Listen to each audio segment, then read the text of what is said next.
My name is Jen Etter. I'm a music teacher at York Middle School, and when I was approached to do a workshop, I thought a lot about what it would be about. And my absolute favorite thing about coming to conferences like this is getting to speak with and discuss and dive into deep conversations with people that do what I do and find out how they're doing things in their school, talk about how we do it in my school, and bounce ideas off of each other. And I knew right from the get-go that that was how I wanted to frame this workshop, because I feel like there's never enough time to do those kinds of things. I'm a huge nerd. Anybody that knows me knows I'm a huge dork, and I love, almost more than anything, talking about proficiency and jumping in and asking the hard questions and trying to figure out answers to questions that there are no answers for. I like to reinvent the wheel and analyze what I do, and today in my workshop, I want to do that with colleagues that do what I do.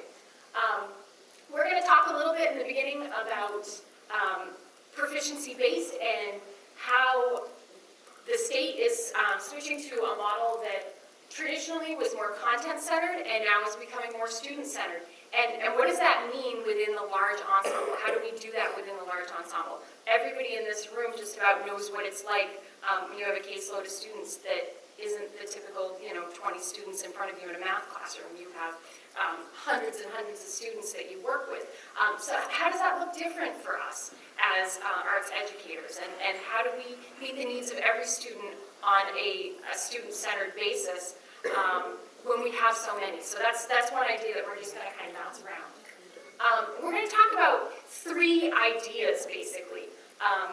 The idea of what do we want students to know and be able to do ultimately? What do we want them to come away with? How do we assess that? And then how do we use that data in a meaningful way to make sure that kids get the best education that they possibly can pre-K through 12? So those are the 3 big, I think, looming things in all of education, not music education, not arts education, but everywhere. So we're going to talk about that.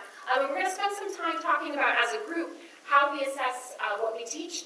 Do we need to assess everything that we teach?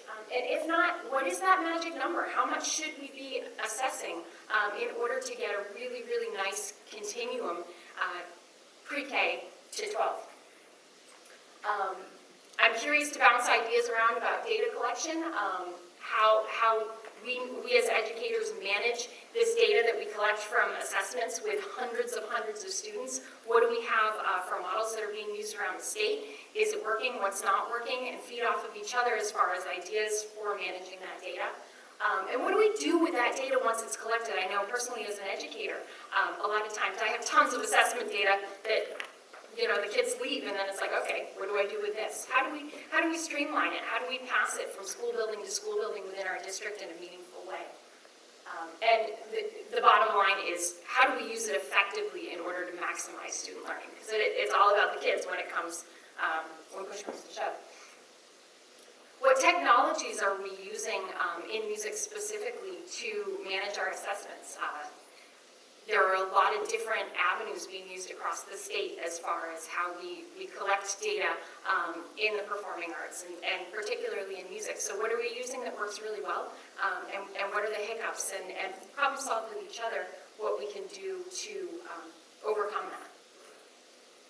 After that, we're going to break up into roundtables that are specific for each level of schooling. So we're going to have an elementary group, a middle school group, and a high school group to dive into those same kinds of issues, but to do it on a school level so that you can really have conversations with your peers. And those roundtables are going to be facilitated by Ashley Smith at the high school level and Cynthia Keating at the elementary school level, just to really make it applicable to every person that's in the workshop.